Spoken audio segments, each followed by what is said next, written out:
Hey, I'm Curtis Martin from Wilmington, North Carolina, and today I want to show you how to do a little bit of chip carving with a chisel and a hammer and a piece of wood. We've marked out a little area on the wood here in a rectangle, and we're going to start with a chisel, and we're going to carve down about 1/8 of an inch. Say we're going to set a keyhole in a door or maybe a lock in a door.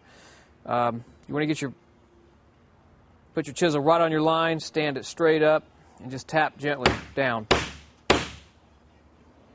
You're going to tap all the way around the outline, standing the chisel straight up, vertical at 90 degrees to the wood.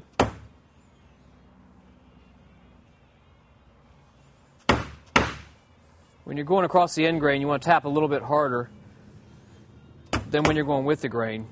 The chisel goes in very easily with the grain, a little bit more difficult with the end grain. You want to make sure your chisel's fairly sharp.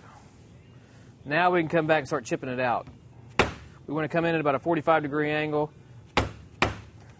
chip the wood all the way across as we go.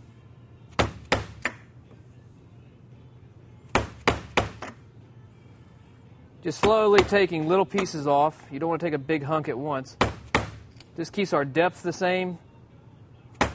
Keeps a very manageable piece of wood coming out, and also something that the force in the chisel can handle. We don't want to hit it too hard. It could damage the wood or damage the chisel even.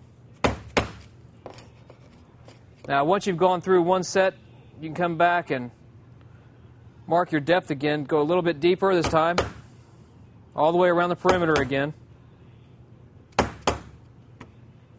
Once you get around the perimeter, all the way around, you come back.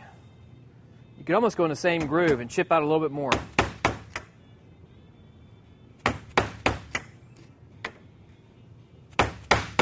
Actually, you could continue to repeat this process until you went all the way through the wood.